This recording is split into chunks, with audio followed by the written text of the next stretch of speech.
আমরা বিভিন্ন সময় লক্ষ্য করেছি যে হসপিটালে কোনো রুগী মারা গেলে অনেক সময় রুগীর অ্যাটেন্ডেন্টরা বা আত্মীয় স্বজনরা হসপিটালের উপরে চড়াও হন। তারা হসপিটালের যে ফিজ সেটা দিতে চান না, বিল যেটা হয় সেটা দিতে চান না, অনেক সময় ভাঙচুরও করা হচ্ছে। অতীতে এইসব ঘটনা আমরা দেখছি এবং সেগুলো খুবই দুঃখজনক। এভাবে তো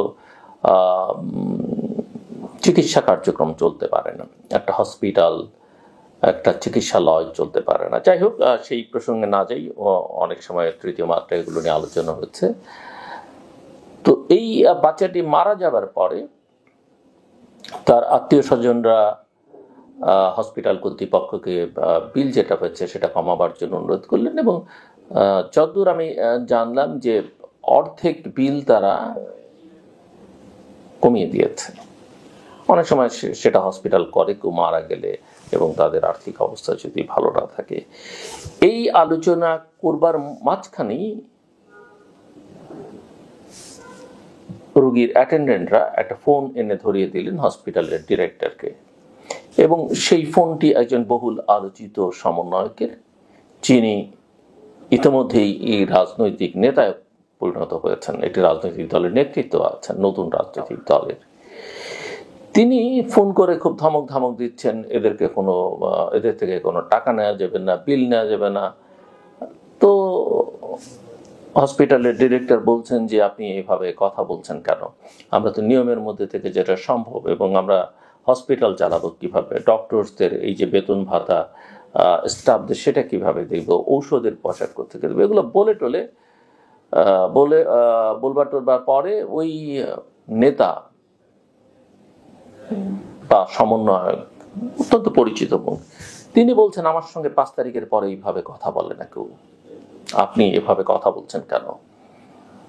আমার কথা শুনবেন, আমার কথা চলবে, না হলে আপনার হসপিটালকে ভেঙে ফেলা হবে, উড়িয়ে দেওয়া হবে, ব্লা ব্লা ব্লা, আমি এখনই লোকজন পাঠাচ্ছি। এরপরে ওখানে একজন সামরিক কর্মকর্তা ওই হসপিটালে কাজ করেন, ডিরেক্টর সেই সামরিক কর্মকর্তাকে, রিটায়ার্ড সম্ভবত, তাকে ধরিয়ে দিলেন ফোনটা এবং ওই সমন্বয়ক বা ওই রাজনীতিক এখন তার সঙ্গে ওই একই সুরে, ধমকের সুরে কথা বললেন এবং এরকম একটা উত্তপ্ত পরিস্থিতি, পুরো হসপিটাল কর্তৃপক্ষ, চিকিৎসকরা, নার্সেসরা একটা নার্ভাসনেসের মধ্যে পড়ে গেলেন। এটা মোটেই কাঙ্ক্ষিত নয়। এই যে মব জাস্টিস, এই যে অ্যাটিটিউড, অ্যাপ্রোচ, এগুলো অ্যাকসেপ্টেবল নয়। শেষ পর্যন্ত অবশ্য পরিস্থিতি কোনোভাবে হসপিটাল কর্তৃপক্ষ রোগীর স্বজনদের সঙ্গে কথা বলে ফয়সালা করেছেন, যেটুকু তারা ছাড় দিতে পেরেছেন দিয়েছেন, বাকিটা তার পরিবার সেই বিলটা পে করেছে। কিন্তু এর মাঝখানে যে ঘটনাটি ঘটলো, আমি যতদূর শুনেছি যে হসপিটাল কর্তৃপক্ষ বিভিন্ন সংবাদ মাধ্যমের সঙ্গে যোগাযোগ করেছেন, যদিও আমরা জানি আমাদের সংবাদ মাধ্যমগুলো এখন তো আসলে ওই নেতাদের, ওই সমন্বয়কদের, ওই অ্যাডভাইজারদের, ওই রাজনৈতিক দলকে প্রমোট করবার কাজেই ব্যস্ত। কেন সেটা করছেন সেটা তারাই জানেন, কতটা যৌক্তিকভাবে করছেন, কতটা নিজেদেরকে রক্ষা করবার জন্য করছেন, একেবারে প্রধান সারির গুরুত্বপূর্ণ সংবাদপত্রগুলো এটা করছেন। অন্য সময় তারা এটা করবেন কিনা, অন্যান্য রাজনৈতিক দলগুলোর ক্ষেত্রে এটা করেছেন কিনা, অনেক প্রতিষ্ঠিত পুরনো রাজনৈতিক দলগুলোর ক্ষেত্রে তারা এই কাভারেজ দেন কিনা, সেটা একটা বিবেচনা তারা বিকে রাখে। তো বাংলাদেশের রাজনীতি নষ্ট করবার ক্ষেত্রে আমাদের সংবাদ মাধ্যমের একটা গুরুত্বপূর্ণ ভূমিকা আছে। তো এই যে সমন্বয়ক যার কথা আমি বলছিলাম, যাদের কথা আমি এর আগেও বলেছি, অনেক তথ্য প্রমাণের কথা আমি বলেছি, এরা এগুলো করছে এবং এগুলো করে আসলে নতুন রাজনৈতিক দল করতে গিয়ে তারা যে সুবিধা করতে পারবে না, মানুষের যে জনসমর্থন তারা আদায় করতে পারবে না, এগুলো তার লক্ষণ। তাদের বডি ল্যাঙ্গুয়েজের মধ্যে এক ধরনের সমস্যা তৈরি হয়েছে এবং যাকে নিয়ে বলা হচ্ছে তাকে নিয়ে কিন্তু এর আগেও তার বিরুদ্ধে কথাবার্তা বিভিন্ন জায়গায় ছড়িয়েছে, সামাজিক যোগাযোগ মাধ্যম, এমনকি মেইন স্ট্রিম মিডিয়া। তো কোনো টেলিভিশন স্টেশনে গিয়ে একই কাজ করা, কোনো একজন বড় শিল্পপতির অফিসে গিয়ে একই ধরনের ঘটনা করা এবং পরে সেগুলোকে নানাভাবে কাভার করার একটা চেষ্টা। সো এই অবস্থার পরিত্রাণ আমরা চাই এবং সেটা আসলে সরকারকে নিশ্চিত করতে হবে। অন্য আরেকটা বিষয় আপনারা নিশ্চয়ই লক্ষ্য করেছেন যে সাম্প্রতিক সময়ে ফেসবুকে ছড়িয়ে পড়া একটা ভিডিওতে বৈষম্য বিরোধী ছাত্র আন্দোলনের রংপুর মহানগরের মুখপাত্র নাহিদ হাসান, নামটা পত্রপত্রিকায় এসছে, আমি সে কারণে উল্লেখ করলাম, আগের যাকে নিয়ে আলোচনা করলাম তার নামটা আমি উচ্চারণ করলাম না, কিন্তু অনেকে হয়তো বুঝবেন ইচ্ছা করি আমি উচ্চারণ করলাম না। সো মুখপাত্র রংপুরের এই নাহিদ হাসান খন্দকারের বিরুদ্ধে চাঁদাবাজির অভিযোগ উঠেছে। ভিডিওতে নাহিদকে পার্ক এবং বালু উত্তোলন সংক্রান্ত বিষয়ে কথা বলতে শোনা যায়। অভিযোগ অনুযায়ী তিনি পার্ক পরিচালকের কাছ থেকে 1 লক্ষ টাকা দাবি করেন এবং প্রশাসনের ভয় দেখান। তবে নাহিদ এই অভিযোগ অস্বীকার করে জানান এটি রাজনৈতিক ষড়যন্ত্রের অংশ। সংগঠন থেকে তাকে কারণ দর্শানোর নোটিশ দেওয়া হয়েছে এবং তদন্ত সাপেক্ষে ব্যবস্থা নেওয়ার আশ্বাস দেওয়া হয়েছে।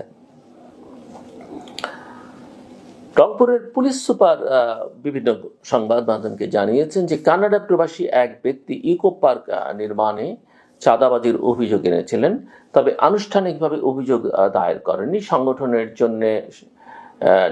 সংগঠনের অন্য নেতারা জানাচ্ছেন যে ঘটনাটি খতিয়ে দেখা হচ্ছে এবং প্রমাণ পাওয়া গেলে সাংগঠনিক ব্যবস্থা নেওয়া হবে। জাতীয় নাগরিক পার্টি বা ন্যাশনাল সিটিজেন্স পার্টির যে আত্মপ্রকাশ এবং বিতর্ক, এ নিয়ে আমি আগেও কথা বলেছি, ভবিষ্যতে হয়তো কথা বলতে হবে। যে নতুন রাজনৈতিক দল জাতীয় নাগরিক পার্টি এনসিপি গত শুক্রবার রাজধানীর মানিক মিয়া এভিনিউতে একটি বিশাল সমাবেশের মাধ্যমে আত্মপ্রকাশ করে।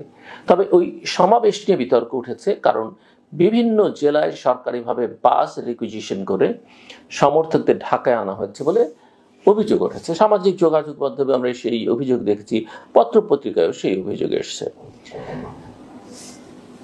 একজন সাংবাদিক এবং ইউটিউবার, আপনারা জানেন, দেশের অত্যন্ত পরিচিত সাংবাদিক ডক্টর কনক সরোয়ার, যিনি বিদেশে থাকেন, তিনি দাবি করেন যে পিরোজপুর জেলা প্রশাসকের অফিস থেকে 5টি বাস রিকুইজিশন করা হয় এবং অন্তর্বর্তী সরকারের মদদে এই দলটি গঠিত হয়েছে। সামাজিক যোগাযোগ মাধ্যমে ছড়িয়ে পড়া একটি সরকারি আদেশ অনুযায়ী বাসগুলো এনসিপির পিরোজপুর প্রতিনিধি মুসাব্বির মাহমুদ সানির কাছে বুঝিয়ে দেওয়া হয়। এমনকি দেশের প্রায় 26টি জেলা থেকে একই ধরনের রিকুইজিশনের খবর পাওয়া গেছে। এ বিষয়ে এনসিপির বর্তমান সরকারের অন্তর্বর্তী সরকারের প্রধান উপদেষ্টা প্রেস সচিব মিস্টার শফিকুল আলম গণমাধ্যমকে বলেছেন যে অন্তর্বর্তী সরকারের এতে কোনো ভূমিকা নেই। তিনি জানান, পিরোজপুরের জেলা প্রশাসন বৈষম্য বিরোধী ছাত্র আন্দোলন ও নাগরিক কমিটির অনুরোধে আহত ও নিহত পরিবারের সদস্যদের জন্য বাস রিকুইজিশন করতে সহায়তা করেছিল, তবে খরচের দায়িত্ব নেয়নি।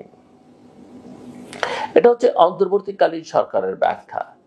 সরকারি হস্তক্ষেপের অভিযোগ নাকচ করে অন্তর্বর্তী সরকারের পক্ষ থেকে যেটা বলা হচ্ছে সেটা হচ্ছে যে সরকার সব দলের জন্য সমান সুযোগ নিশ্চিত করতে কাজ করছে। নির্বাচনী রোডম্যাপ প্রসঙ্গে প্রেস সচিব মিস্টার শফিকুল আলম জানান, ডিসেম্বরের মধ্যে নির্বাচন আয়োজনের পরিকল্পনা রয়েছে, তবে রাজনৈতিক দলগুলোর দাবির ভিত্তিতে কিছু সংস্কার হলে তা আরো 3 মাস পিছিয়ে যেতে পারে। এমন একটা সময় দলটা গঠিত হলো যারা সরকারের সঙ্গে সংশ্লিষ্ট, যখন আইন শৃঙ্খলা পরিস্থিতির খুবই খারাপ অবস্থা। রমজান মাস শুরু হয়েছে, দ্রব্যমূল্যের পরিস্থিতি লাগামহীন। রমজান মাসে নিত্য প্রয়োজনীয় পণ্যের দাম সহনীয় রাখতে সরকার বিভিন্ন পদক্ষেপ গ্রহণ করেছে। বাণিজ্য মন্ত্রণালয়, জাতীয় রাজস্ব বোর্ড, বাংলাদেশ ব্যাংক এবং ট্যারিফ কমিশনের যৌথ প্রচেষ্টায় বেশিরভাগ পণ্যের দাম গত বছরের তুলনায় সহনীয় অবস্থানে রয়েছে।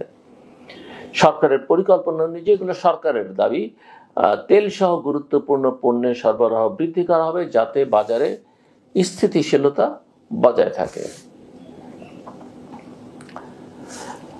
সো আমরা যদি আজকের এই আলোচনাটাকে আমি কনক্লুড করতে চাই, এভাবে করা যেতে পারে যে বর্তমান রাজনৈতিক এবং সামাজিক পরিস্থিতিতে ছাত্র সংগঠন এবং নতুন রাজনৈতিক দলগুলোকে ঘিরে নানা বিতর্ক তৈরি হচ্ছে।